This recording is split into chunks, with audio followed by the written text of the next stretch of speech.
Hi guys, कैसे हैं आप लोग। सो गाइस, वीडियो में हम आयनिक इक्विलिब्रियम के क्वेश्चंस कर रहे हैं जो जेई मेन अप्रैल 2023 में पूछे गए थे।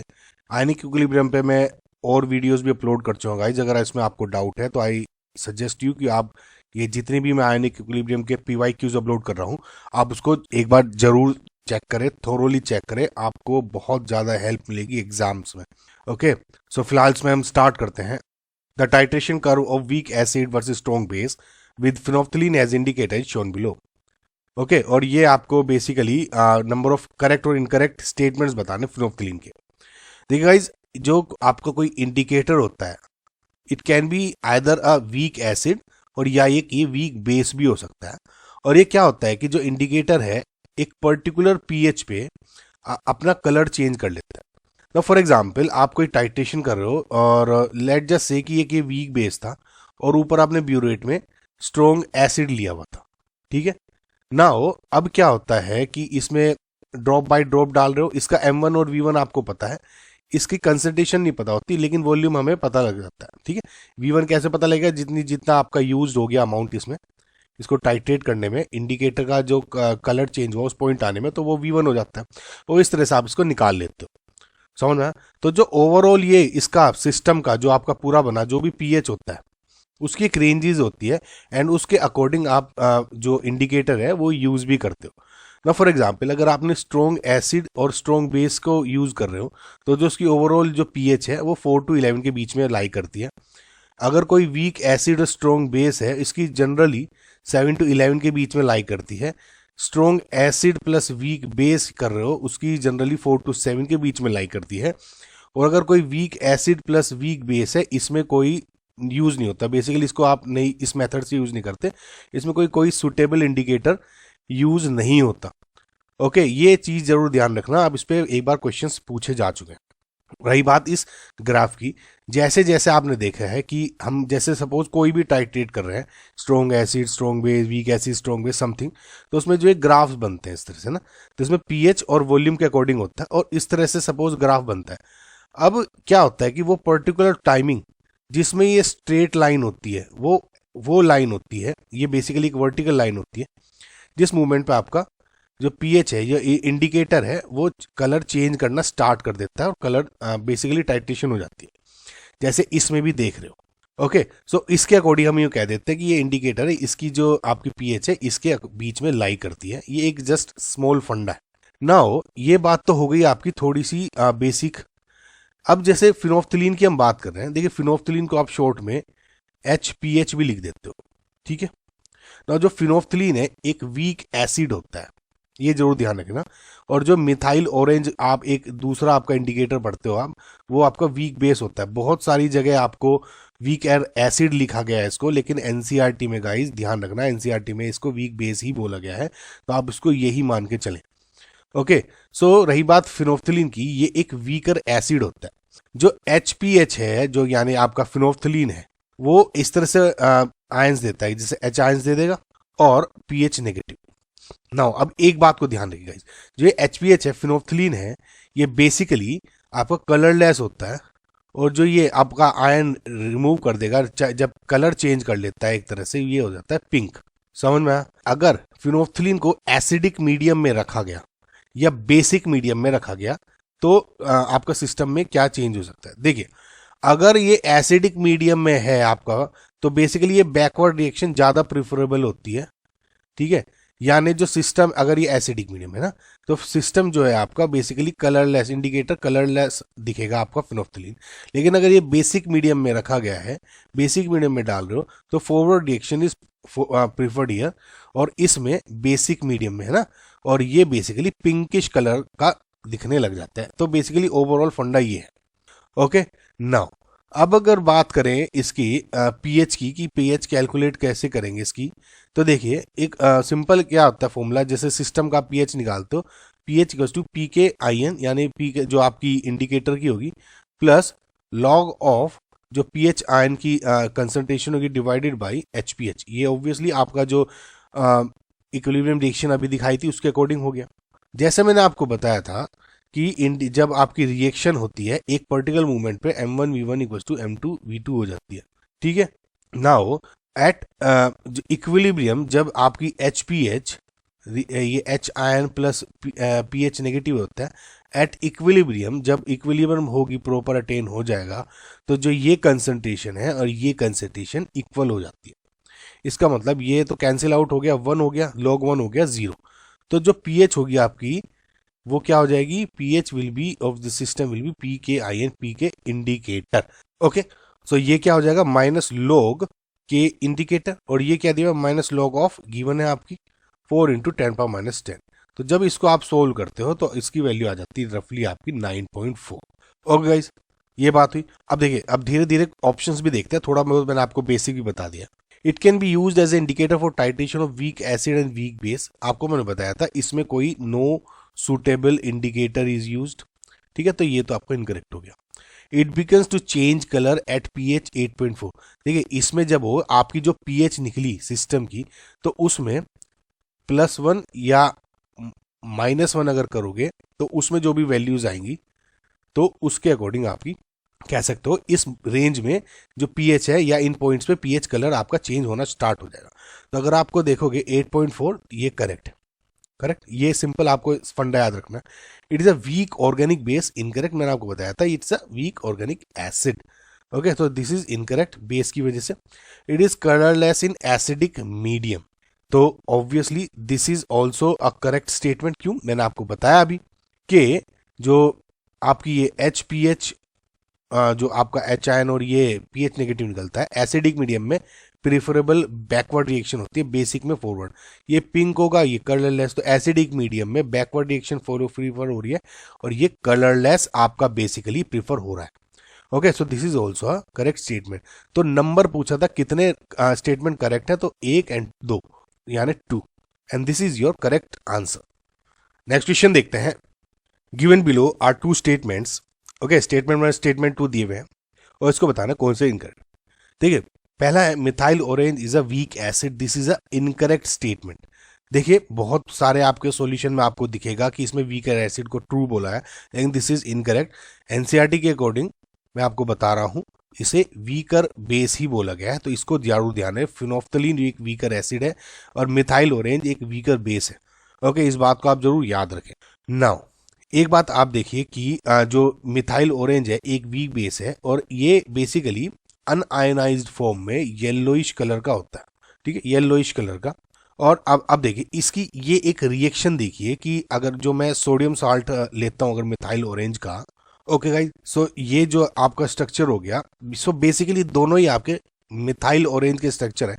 जो ये पहली फॉर्म है इसको आप बोलते हो बेंजेनोइड फॉर्म, और इस जो ये वाली फॉर्म है इसको बोलते हो आप क्यूनेनोइड फॉर्म। जो आपकी बेंजोनोइड फॉर्म है इज येलोइश इन कलर, और जो ये क्विनोनोइड फॉर्म होता है ये बेसिकली डार्क थोड़ी कलर की हो जाती है, डीपली डार्क, डीप कलर, थोड़ा पिंकिश रेडिश, थोड़ा इस टाइप का कलर में आ जाती है। नाउ अब क्या है कि इसमें क्या होता है कि ये वाला जो बेंजोनाइड फॉर्म है it can accept proton. Okay, it can accept proton, और रिएक्शन क्या होती है देखिए, ये वाला जो लोन पेयर है ये बेसिकली रीअरेंज होते हैं। ये वाला डबल बॉन्ड यहाँ, ठीक है, ये वाला डबल बॉन्ड यहाँ, ये वाला आपका हो गया इधर। तो यहाँ पे जब होता है तो इधर मैं आपको इधर दिखाता हूँ, यहाँ पे एक नेगेटिव चार्ज आ जाएगा। ओके, और जो ये प्रोटोन है इस प्रोटोन के साथ जुड़कर आपका बेसिकली H ये बन जाता है। ओके, तो ये बेंजोनोइड फॉर्म है और ये क्विनोनोइड फॉर्म है, इस बात को ध्यान रखा। अब देखिए, methyl orange a weak acid, ये इनकरेक्ट हो गया था, वीक बेस है। The benzenoid form of methyl orange is more intense deeply कर than quinonoid form, this is a incorrect statement. बिल्कुल उल्टा लिखा गया, बेंजोनेट फॉर्म थोड़ी लाइट होती है, क्विनोनोइड फॉर्म बल्कि ज्यादा डीप इंटेंस कलर्ड होती है। Okay, so statement 1 is incorrect and statement 2 is also incorrect, तो करेक्ट आंसर इज 1।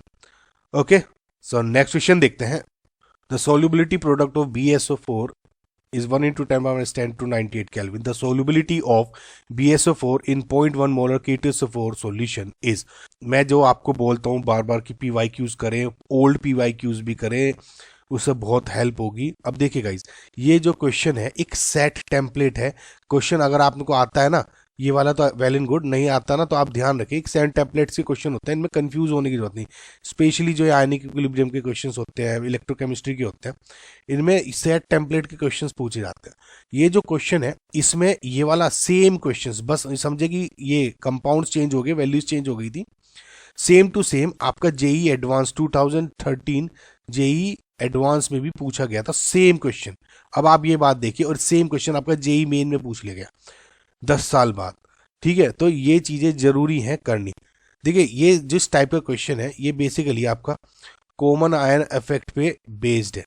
ठीक है, कि कॉमन, और फंडा क्या यूज होता है कि जो कॉमन आयन इफेक्ट है उससे जो सोल्यूबिलिटी है आपके, जैसे फॉर एग्जांपल इसमें BSO4 की, या जो आपका मेन जिसकी आप निकाल रहे हो सोल्यूबिलिटी प्रोडक्ट, उसकी जो सोल्यूबिलिटी है बेसिकली कॉमन आयन इफेक्ट की वजह से सोल्यूबिलिटी बहुत ही ज़्यादा डिक्रीज हो जाती है। इसका मतलब क्या है ये भी आपको कंसेप्ट समझ में आएगा। ठीक है, अब देखिए क्वेश्चन में जो जो दिया हुआ है उसको आप समझें। BSO4 क्या दिया हुआ है, सोल्यूबिलिटी प्रोडक्ट। अब देखिए सबसे पहले तो समझे BSO4 है, ये ब्रेक किस में होगा, Ba2+ एंड SO4 2 नेगेटिव में, समझ में आया। एंड सिमिलरली यहाँ पे K2SO4 भी दिया हुआ है, K2SO4, ठीक है, और इसमें क्या होगा 2K पॉजिटिव और SO4 2 नेगेटिव में। अगर आप इसमें ध्यान से देखो तो ये जो ये वाला है और ये वाला है, इसमें दोनों में कॉमन आयंस है, तो कॉमन आयन इफेक्ट इसलिए लग रहा है। अगर सपोज K2SO4 के बजाय KCl होता, तब इसमें सिंपल आपको जो आप नॉर्मल अप्रोच यूज करते हो इसकी सोल्युबिलिटी प्रोडक्ट निकालने के लिए, तो या सोल्युबिलिटी निकालने में, सोल्युबिलिटी प्रोडक्ट से वो आप यूज कर सकते थे, लेकिन क्योंकि इसमें कॉमन आयन हो गए दोनों के अंदर, तो इसलिए आपको ये वाला फंडा यूज करना है। देखिए फॉर एग्जाम्पल सोल्युबिलिटी मैं S मान लेता हूँ, सपोज इनिशियली इनकी जो भी हम कंसंट्रेशन मानते हैं 10 है, और 1 एट जो आपकी सोल्युबिलिटी घटी यानी 1 - S, और इधर S और S पड़ गई, समझ में आया। नाउ इसकी कंसंट्रेशन दी हुई है, the solubility of BSO4 in 0.1 molar K2SO, क्योंकि इसकी दी हुई है तो 0.1 मोलर हो गया। ठीक, अब इसकी कैसे बढ़ेगी, देखिए 0.1 है, और अब इसको अगर मैं ब्रेक कर रहा हूं तो कैसे ब्रेक होगा, 0.1 है, अगर ये 0 तो ये घट गई पूरी की पूरी, तो 0.1 - 0.1, तो यहाँ क्या हो जाएगा 2 × 0.1, क्योंकि यहाँ 2 है, और इधर अगेन 0.1, समझ में आया। ठीक है, इतना समझ में आ गया गाइस। नाउ अब एक बात देखिए कि जो सोल्युबिलिटी प्रोडक्ट है इसकी ये कैसे निकलेगी, KSP = Ba2+ into SO4 2 negative, क्योंकि ये दोनों के कंपोनेंट्स 1 है, इधर 2 आ गया, तो KSP आपको ये हो जाती है। नाउ आइडियली अगर मैं ये वाला पार्ट नहीं दिया हुआ होता तो कैसे निकाल सकता था कि Ba2+ S हो गया, ये S हो गया, तो S², राइट। लेकिन क्योंकि इसमें कॉमन आयन इफेक्ट ये वाला पॉइंट भी है, अब मैं जब इसको मिक्सर है BSO4 का और K2SO4 के आयंस का, तो इसमें ये वाला S भी प्रेजेंट है आयंस के, और ये वाले भी है, तो जो मैं इस S को किससे रिप्लेस कर दूंगा, 0.1 से ऐड कर दूंगा, S × 0.1, समझना है, तो यानी S × S + 0.1 ये आ गया। नाउ रिमेंबर मैंने आपको बताया था कि आपके सेट टेम्पलेट के क्वेश्चन है, और आपको मैंने ये बताया था कि कॉमन आयन के इफेक्ट में जब भी क्वेश्चन आएंगे, कॉमन आयन इफेक्ट से क्या होता है कि जो सोल्युबिलिटी है इन कॉमन आयंस की वो बहुत ही ज्यादा डिक्रीज हो जाती है। तो इस केस में क्या करते हैं हम, S + 0.1 को for the sake of calculation also, और फॉर द सेक ऑफ, क्योंकि इसी टाइप से क्वेश्चन पूछते हैं, इसको क्या होता है बेसिकली 0.1 हो जाएगा, S को लगभग 0 मान लीजिए इसमें ना, कि S इतना कम है कि ओवरऑल इसका सम 0.1 ही होगा, तो KSP = S × 0.1, ये वैल्यू बेसिकली आपकी आ जाती है। KSP अब क्या गिवन है इसकी, 1 × 10⁻10, ओके, तो S × 10⁻−1, करेक्ट। तो इसको जब S को सोल्व कर तो क्या हो जाएगा, 10⁻⁻9 मोल्स पर लीटर। अब ये हो गया। अब एक बात ध्यान रखिए, मोल्स पर लीटर में आया था आंसर, उसको आपको ग्राम पर लीटर में आंसर पूछा गया है, तो इसको मोल्स पर लीटर को ग्राम पर लीटर में कैसे कैलकुलेट करोगे, मोलर मास से BSO4 के मल्टीप्लाई कर दो, यानी 233 × 10⁻9 ग्राम पर litre, and this is your final answer. बस ये कंसेप्ट गाइज हमेशा आपको याद रखना है। Okay, so 233 is your correct answer. Next question देखते हैं। An analyst want to convert 1 liter HCl of pH 1 to a solution of HCl of pH = 2. The volume water needed to do this dilution is, देखिए 1 litre HCl है जो आपकी pH 1 है, correct, pH 1 होगी, और इसको कन्वर्ट करना आपको pH इक्वल टू 2 के HCl में।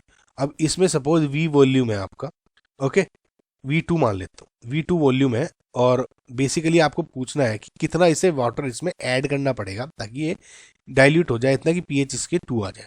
समझ में आया? ओके। सो एक बात ध्यान रखिए, जो हम इसमें इस टाइप के क्वेश्चन में हमेशा आपका क्या फॉर्मूला लगेगा, M1V1 इक्वल्स टू M2V2, क्योंकि H आयन जो कंसंट्रेशन है pH इसके अकॉर्डिंग 10⁻⁻1 हो जाएगी, और इसके अकॉर्डिंग जो pH है H आयन की कंसंट्रेशन 10⁻⁻2 हो जाएगी, तो वो मैं यहाँ पे यूटिलाइज कर सकता हूँ। समझ में? सो 10⁻⁻1 यहाँ इसको ले लेता हूँ इंटू 1 लीटर है। अब देखिए आंसर जो है मिलीलीटर्स में पूछा गया है, तो इसको मैं 1 लीटर को 1000 ml कर देता हूँ ताकि आगे दिक्कत ना हो। ओके, M2 दिया हुआ है 10⁻⁻2 जिसमें कन्वर्ट करना है बेसिकली, एंड V2 पूछा है। इससे क्या होगा, जो V2 आपका आएगा कैलकुलेट करोगे इस सब से, तो ये आ जाएगा 10,000 ml। नाउ एक बात आप ध्यान रखिए, इसमें पूछा है the volume of water needed to do this dilution. Okay, थोड़ा कंफ्यूजिंग लैंग्वेज है। पहले आपके पास 1000 ml था, ठीक है, तो pH इक्वल टू 1 थी, लेकिन अब अगर इसी को आप 10,000 ml कर दो, ठीक है, तो pH इक्वल टू 2 हो जाएगी। तो आपको कितना वाटर ऐड करना पड़ा, यानी 10,000 माइनस 1000, करेक्ट, ये क्या आ जाएगा 9,000 ml, and this is your correct answer. ठीक है, लैंग्वेज पे आप जरूर ध्यान रखिए कि किस तरह से क्या पूछेगा, नहीं तो क्वेश्चन तो इजी था। नेक्स्ट क्वेश्चन देखते हैं। 25 ml of 0.05 m BaNO3 twice is mixed with 25 ml of this। ठीक है, अब देखिए इन्होंने कहा है ये BaNO3 twice था जो कि 25 ml है। गौर से देखिएगा गाइस, इसको ऐड कर दिया NaF में जो अगेन 25 ml है। ठीक है, समझ में आ गया? तो टोटल वॉल्यूम कितना हो गया 50 ml। इस बात को आप ध्यान रखना अभी, 50 ml। ठीक है, नाउ अगर मैं BaNO3 ट्वाइस इसको जब ब्रेक करता हूं, यानी Ba2 प्लस N2NO3 नेगेटिव आया। ठीक है, तो जो इसमें जो 25 ml कंसंट्रेशन दी हुई थी इन सब की, वो अब 50 ml के अकॉर्डिंग कैलकुलेट करोगे आप। समझ में आया कैसे? अब देखिए, सपोज इनिशियली इसका 0.050 m दिया हुआ है, 0.050 m। ठीक है, जब कंसंट्रेशन ये बेसिकली जब ब्रेक होगा तो ये भी 0.050 m होगा। समझ में आया? लेकिन ये था 25 ml में, वॉट अबाउट 50 ml, तो कैसा होगा देखिए 0.050 M1V1 इक्वल्स टू M2V2 निकालता हूं मैं, तो 0.050 into 25 ml equals to M2 into अब 50 ml निकाल दो। ठीक है, तो इससे आप M2 आ गया कि 0.025। ये ध्यान रखना आप, यानी Ba2 प्लस की जो कंसंट्रेशन है वो अभी 0.025 है। इन द सेम वे जब आप इसकी NaF को ब्रेक करते हो तो इसमें क्या हो जाएगा Na प्लस F नेगेटिव, ये भी 50 ml में हो गया।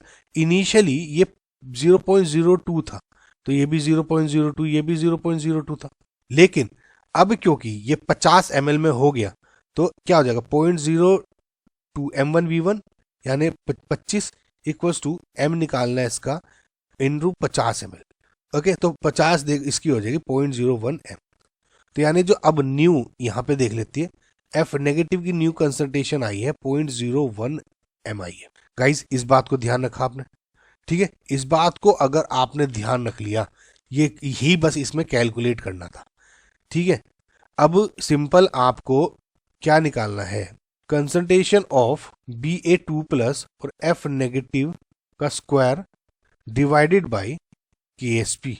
ये क्या हो गया 0.025 मल्टीप्लाइड बाई 0.01 का स्क्वायर डिवाइडेड बाई 0.5 इंटू 10⁻⁻6। समझ में आया गाइस? और जब आप इसको पूरे को देखिए कैलकुलेट करते हो ना, खुद से आप कैलकुलेट करके देखना, पूरे को कैलकुलेट करोगे तो इसकी वैल्यू ओवरऑल 5 आ जाएगी। ठीक है, सॉल्व करना, मैं थोड़ा कैलकुलेशन में वेस्ट कर रहा हूँ गाइस टाइम, आप बस एक बार कैलकुलेट करना, इसका आपका आंसर आ जाएगा 5। सो बेसिकली आपको इसमें निकालनी क्या आती, जो मिक्स करने के बाद फाइनल जो कंसंट्रेशंस बनी, ठीक है, वो ही बेसिकली इसमें यूज हुआ था। ओके, सो नेक्स्ट क्वेश्चन देखते हैं। 20 ml of 0.1 m NaOH is added to 50 ml of 0.1 molar acetic acid solution. The pH of the resulting solution is। Now guys देखिए, ये वाले जो क्वेश्चन है वो बेसिकली बफर सॉल्यूशंस टाइप के उस पे बेस है। इस पे मैंने बहुत अच्छा एक्सप्लेनेशन दिया हुआ है। मेरी जो फर्स्ट आयनिक इक्विलिब्रियम की वीडियो है उसको भी जरूर देखना। उसमें मैंने, क्योंकि उस टाइप के क्वेश्चंस उसमें थे, तो उसमें मैंने काफ़ी अच्छी तरह इसको एक्सप्लेन किया है, उसको जरूर ध्यान रखना। देखिए, वीक एसिड है C3H3COOH और एक स्ट्रॉन्ग बेस है NaOH। ठीक है, लेट जस्ट से कि इसको जब आप जोड़ते हो तो CH3COONA आपका सॉल्ट बना। आगे क्या बना, वाटर वगैरह, आपको उसको काउंट करने की जरूरत नहीं। तो ये आपका सॉल्ट हो गया, ये आपका स्ट्रॉन्ग बेस हो गया, ये आपका वीक एसिड हो गया। ठीक है, अगर आपका NaOH यानी स्ट्रॉन्ग बेस एक लिमिटिंग रिएजेंट है इसमें, तो मैं कह सकता हूँ बफर सॉल्यूशन हो गया। ठीक है, तो फिलहाल ये कंसेप्ट इसमें यूज नहीं हो रहा आपका, लेकिन आपको ध्यान रखिए 20 ml of 0.1 molar NaOH solution. Number of moles क्या हो जाएगी इसके, MV। तो 20 इंटू 0.1 यानी 2 मिली मोल्स। ठीक है, सिमिलरली CH3COOH के क्या हो जाएगा, 50 ml ऑफ 0.1 में ऐड कर दिया था आपका, यानी 50 ml इंटू 0.1, करेक्ट, यानी 5 मिलीमोल्स। अब इस टाइप को जब आप कैलकुलेट कर लेते हो, इसमें आपको देखना रहता है आपको इनमें से कौन सा लिमिटिंग रिएजेंट है। देखिए, लिमिटिंग रिएजेंट में आपको देखने ऐसे देख लीजिए कि जो आपके मोल्स आ गए उसको इनके जो कोफिशिएंट्स है यहाँ पे उससे डिवाइड कीजिए। अगर 2 है तो यहाँ 2 से, 3 है तो 3 से, और जो कम है वो आपका लिमिटिंग रिएजेंट हो जाता है। समझ रहे? अब क्योंकि यहाँ दोनों 1 और 1 ही है, तो 1 से डिवाइड करके ये 5 ही हो जाएगा, 2 हो जाएगा। समझ में आएगा इस आपको? ठीक है, तो इसका मतलब ये जो आपका है इधर 2, ये आपका लिमिटिंग रिएजेंट है, यानी ये 2 पूरा एग्जॉस्ट हो जाएगा और इसमें कुछ बच जाएगा। ठीक है, तो ये 5 था इनिशियली, ये सब 0 था। तो जब एग्जॉस्ट हो गया 2 मोलर, यानी 5 माइनस 2 इक्वल्स टू 3 इसमें बच गया CH3 मिलीमोल आपका एसिडिक एसिड। ठीक है, तो ये पूरा का पूरा 0 हो गया, 2 माइनस 2, और इधर 2 घटा था तो 2 बढ़ गया, तो 2 हो गया इधर। ठीक है, ये H2 का अभी आपको इतना देखने की जरूरत है, काउंट में भी नहीं आते ज्यादातर। तो अगर H2 है तो 2 मान लो, लेकिन ये H2 है ना गाइस, इसमें ज्यादा यूज नहीं करते, तो ये वाला नहीं समझे। ठीक है, the pH of the resulting solution पूछ रहे थे, तो pH कैसे कैलकुलेट होगी आपको, pKa plus log of salt divide by acid. pKa क्या है, 4.76 प्लस लॉग ऑफ सॉल्ट का क्या होगा 2 डिवाइड बाई एसिड 3। ठीक है, और यहाँ पे मैं इसको ऐसे लिख लेता हूँ इधर, तो ये हो जाएगा 4.76 प्लस log 2 क्या है 0.3 माइनस log 3 0.48, करेक्ट। और इसको सोल्व करोगे तो आपका 4.58 आ जाएगा, और आंसर 10⁻2 में पूछा, यानी 458 into 10⁻2, and that is why 458 is your correct answer. I hope guys आपको समझ में आया होगा, जो मैंने चीज समझाई है, लिमिटिंग रिएजेंट का कंसेप्ट समझाया, वो आपको समझ में आया होगा। नेक्स्ट क्वेश्चन देखते हैं, which of the following statement is are correct.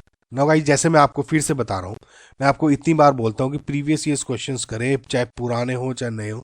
देखिए, आपको मैं बताता हूँ, ये जो पूरा क्वेश्चन है एग्जैक्ट सेम आपका 1998 के एग्जाम में सेम टू सेम क्वेश्चन उठा के छाप दिया है 1998 में। देखिए कितने साल पहले। ठीक है, एंड जो ये फर्स्ट वाला स्टेटमेंट है, इस सिंगल पे भी क्वेश्चन पूछा गया है 1981 में। समझ में आया? तो देखिए, अगर आपने किए हुए होते क्वेश्चन प्रैक्टिस, तो आपको देखते ही ज्यादा दिमाग लगाने की जरूरत ही नहीं थी, आसानी से हो जाता। तो ये चीजें फायदे होती हैं प्रीवियस ईयर्स क्वेश्चंस करने की। अब देखते हैं इसको, the pH of 1 into 10⁻8 molar HCl solution is 8। देखिए, HCl एक एसिड होता है जिसकी pH should be lie between should be less than 7 basically. लेकिन अगर इसके अकॉर्डिंग देखते हो आप 10⁻8 मोलर HCl में, तो इसकी अगर pH निकालोगे तो इससे pH 8 आ रही है। But is this correct? This is incorrect. क्यों? अगर 7 से ज्यादा आपकी pH हो गई, it will be a base, but acid is, even if it is dilute, it will still behave as acid only, right? So अब इसकी pH कैलकुलेट कैसे होगी, ये हमें समझना पड़ेगा। अब इसको देखिए, एक बात समझिएगा, इस तरह के जब आप pH को कैलकुलेट करना होता है, जब आपका सॉल्यूशन ज्यादा डाइल्यूट हो जाता है, जैसे इस केस में कि pH आपकी एसिड की 7 से ज्यादा होगी, तो इसका मतलब ये बहुत ज्यादा डाइल्यूट हो रहा है सॉल्यूशन वाटर में।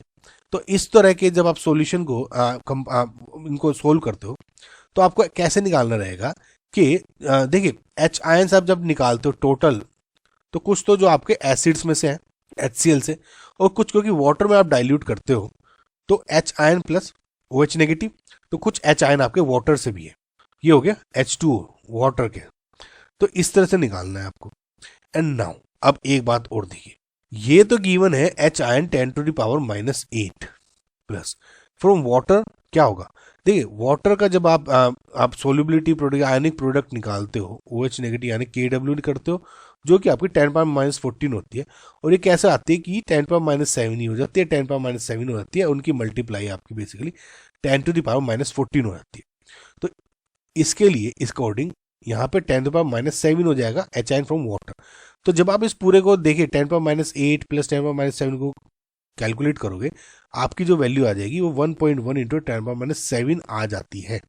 एंड जब इसकी पीएच निकालते हो यानी माइनस लॉग ऑफ 1.1 प्लस 10⁻7, इसकी वैल्यू आ जाएगी आपकी 6.958। निकाल के देखना आपका आ जाएगी। ठीक है, समझ में आया? तो इससे तो क्या हो गया कि जो पीएच है ये 8, ये इनकरेक्ट हो गया स्टेटमेंट, स्टेट फॉरवर्ड। ओके, ना दूसरा स्टेटमेंट है the conjugate base of H2PO4 negative is HPO4 2 negative. देखिए कॉन्जुगेट बेस जब निकालते हो आपको क्या निकालना है, एज्यूमिंग कि इट इज अ एसिड। भाई कंजुगेट बेस किसका होगा, एसिड का। कंजुगेट एसिड किसका होगा, किसी बेस का, तो ये एसिड है। तो जब ये एक प्रोटोन निकाल देता है, यहाँ क्या बच जाएगा HPO4, एक प्रोटोन निकाल दिया तो 2 नेगेटिव ऑब्वियसली। तो ये क्या हो गया इसका कंजुगेट बेस एच आयन निकालने के बाद, और ये क्या गिवन है यहाँ पे, तो this is a correct statement. Now KW increases with increase in temperature. देखिए गाइज एक सिंपल इसका फंडा है, आपको देखिए समझिए, थोड़ा सा और आसानी हो जाएगी। देखिए फॉर एग्जांपल मैं H2O के 2 मॉलिक्यूल्स ले लेता हूँ। लेट्स से सपोज ये एक एसिड की तरह बिहेव कर रहा है और मैं इसको बेस की तरह ट्रीट कर रहा हूँ, और इसमें एक मतलब एक ने आपका आयन ले लिया प्रोटोन और एक ने डोनेट किया तो OH नेगेटिव हो गए थे। ये हुआ। इस जो प्रोसेस को आप क्या बोलते हो, ऑटो प्रोटोलिसिस। ठीक है, ऑटो प्रोटोलिसिस, ऑटो प्रोटोलिसिस। ठीक है, सिमिलर कंसेप्ट आप ऐसे भी यूज कर सकते हो, जैसे मैं जस्ट इनकी ऑटो प्रोटोलिसिस का एग्जांपल बता रहा हूँ। जैसे NH3 ऐड करते हो तो एक ने तो एक्सेप्ट कर लिया और एक ने डोनेट कर दिया, ये क्या हो गया, ऑटो प्रोटोलिसिस। ठीक है, समझ में? नाउ अगर इसका आप K निकालते हो तो क्या हो जाएगा, obviously H3O positive multiply by OH negative H2O into H2O। तो इनको H2O को क्या मान लेते हो आप, इग्नोर कर देते हो, 1 मान लेते हो, तो K क्या हो जाएगी, H3O positive into OH negative यानी KW। ठीक है, इसको क्या बोलते हो, KW। नाउ ये तो हो गया, थोड़ा सा मैं आपको बेसिक बताना चाह रहा था। देखिए जो ये प्रोसेस है ऑटो प्रोटोलिसिस का, ये जो आप ये डिवाइड होते हैं, ये एक बेसिकली एंडोथर्मिक प्रोसेस होता है। Okay, endothermic process, and as per Le Chatelier principle for a endothermic process, अगर आपका टेम्परेचर इंक्रीज हो रहा है तो reaction will move to forward direction. Endothermic में टेम्परेचर बढ़ेगा तो फॉरवर्ड रिएक्शन मूव होगी।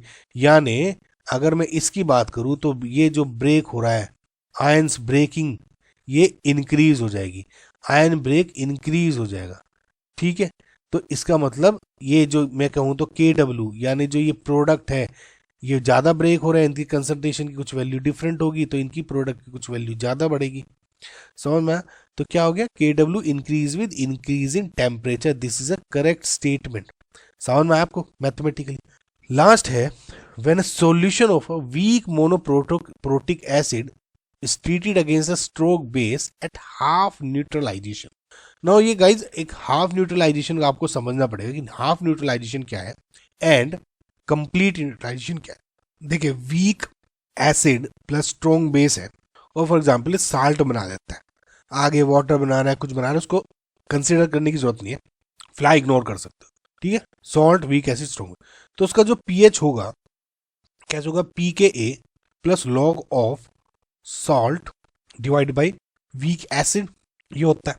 नाउ एक बात ध्यान रखिए, अब मैं आपको कंप्लीट न्यूट्रलाइजेशन इसका बताता हूं, यहां पे दोबारा लिख लेता हूं इसको मैं। अब देखिए जैसे फॉर एग्जाम्पल आपने ये 10 लिया था, ठीक है, वीक एसिड, और आपका पूरा का पूरा घट गया, 10 - 10 हो गया, पूरा घटा वीक एसिड, यहाँ 10 बन गया फॉर एग्जाम्पल। तो इसको क्या करते हैं कि कंप्लीटली वीक एसिड एग्जॉस्ट हो गया, यानी कंप्लीट न्यूट्रलाइजेशन हो गया। लेकिन अगर आपने 10 लिया था और सिर्फ आधा घटा, यानी अभी वीकर एसिड अभी भी है और सॉल्ट भी 5 बन गया, तो इसको क्या बोलते हो आप? Half neutralisation. इसको और डिफरेंट भाषा में अगर समझने की कोशिश करो तो फॉर एग्जाम्पल इनिशियली अगर ये इसकी कंसेंट ये सी था, ये सारे जीरो था, अगर ये अब C/2 बचा और इधर C/2 हो गया, इसको क्या बोलते हो? Half neutralisation. समझ में आया? अब इसकी इसमें वैल्यू रख लो, तो pH equals to pKa, okay, plus log of salt क्या है C/2, वीकर एसिड क्या है C/2, तो दोनों को दोनों हो गया, इक्वल हो गया, इसमें 1 log 1 0। ओके, सो इसके according pH is equals to your pKa। Okay, लेकिन इसमें क्या दिया हुआ है? Half pKa, which is incorrect. तो डी भी आपका इनकरेक्ट हो गया। समझ में आया गाइस? तो इसके अकॉर्डिंग जो आपका करेक्ट आंसर है वो बी एंड सी है, मतलब ऑप्शन नंबर 3। आई होप गाइज आपको ये जितने भी क्वेश्चंस हैं समझ में आए होंगे। मैं आपको फिर से रिपीट कर रहा हूँ गाइज, जो आयनिक इक्विलिब्रियम की जितनी भी मैं वीडियोस डाल रहा हूँ